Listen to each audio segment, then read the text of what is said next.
10वीं और 12वीं परीक्षाओं का ऐलान हो सकता है। देश के शिक्षा मंत्री ने आज तक से खास बातचीत में बताया कि आज स्कूलों को परीक्षा के दिशा निर्देश जारी किए जाएंगे, लेकिन परीक्षाएं ऑनलाइन नहीं होंगी। स्कूलों पर लटके तालों के बीच 10वीं और 12वीं के छात्रों को अब ये चिंता सता रही है कि बोर्ड परीक्षाओं का क्या होगा। क्या अब की बार ऑनलाइन पढ़ाई की तरह परीक्षाएं भी ऑनलाइन होंगी? शायद नहीं। देश के शिक्षा मंत्री ने छात्रों के मन में उठे सवालों का आज तक पर जवाब दिया और बताया कि आज ही परीक्षाओं को लेकर दिशा निर्देश जारी कर दिए जाएंगे। आदित्य शंकर। हेलो जी, मैं सबसे पहले आज तक चैनल का बहुत बहुत आभार व्यक्त करता हूं कि उन्होंने हम छात्रों की आवाज सरकार तक पहुंचने का माध्यम दिया।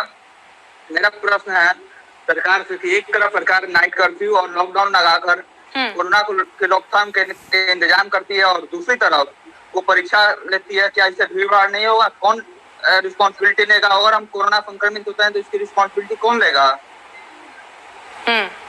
कोलकाता से पीयूष हमारे साथ जुड़ रहे हैं और उन्होंने एक बड़ा सवाल यहाँ पर उठाया है कि अगर कोरोना पीड़ित हो जाते हैं तो ये जिम्मेदारी कौन लेगा। और यही वो सवाल है जिसकी वजह से अभिभावक भी चिंता में है। लेकिन 10th के स्टूडेंट्स की जो परेशानी है और 12th के स्टूडेंट्स की जो परेशानी है, इसको अलग अलग चश्मे से देखने की भी जरूरत है। एक्सपर्ट्स का क्या कहना है इस पर वो भी हम जानते हैं। जुबिन जी, जब इस सवाल को लेकर मैं आपके पास आ रही हूँ, क्योंकि देखिए दोनों क्लास के स्टूडेंट्स के चैलेंजेस अलग हैं, ऐसे में क्या एक बीच का रास्ता हो सकता है?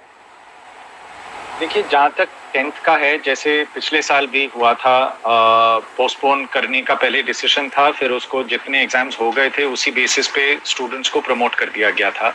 इस साल भी ये एक wait and watch 10th class के लिए ले सकते हैं, क्योंकि देखिए सीबीएसई और गवर्नमेंट के लिए कठिनाई ये है कि 4 मई के एग्जाम को यदि वो पोस्टपोन करते हैं, वो आज तो नहीं बता सकते कि कब हालात ठीक होंगे और कब क्या नया शेड्यूल होगा और कब शुरू होगा।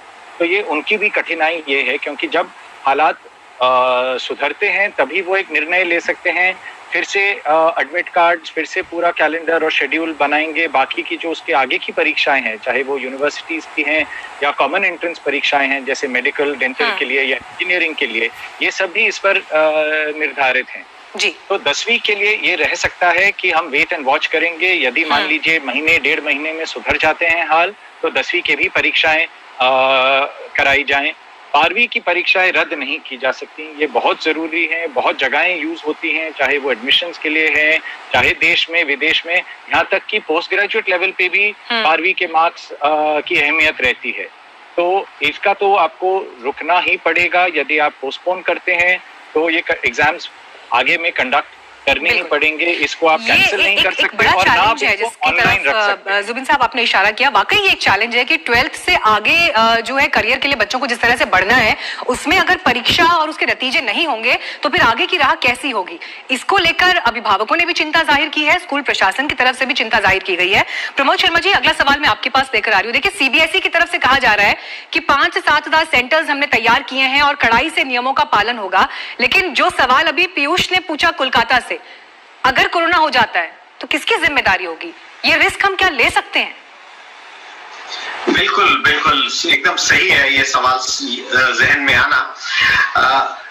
जैसा अभी बात हो रही है कि इसको 2 भागों में बांट लें। एक तो क्लास 10, जिसमें आपने कहा कि 18 लाख बच्चे क्लास 10 का इम्तिहान देंगे, और क्लास 12 के 12 लाख। तो जो 18 लाख बच्चे हैं, इसको हमने बेकार में लटका के रखा है। अभी 4-5 साल पहले तक हम कंटिन्यूअस एंड कॉम्प्रिहेंसिव असेसमेंट करते थे और वो लगातार होता था, और सारे स्कूलों को पता है कि कौन सा बच्चा कैसा कर रहा है। हमारे पास टेस्ट मार्क्स हैं, हमारे पास हाफ ईयरली मार्क्स हैं, उनके प्री बोर्ड मार्क्स हैं, और इसकी अहमियत सिर्फ ये है कि क्लास 11-12 में कौन से सब्जेक्ट्स का चुनाव करें। ये बात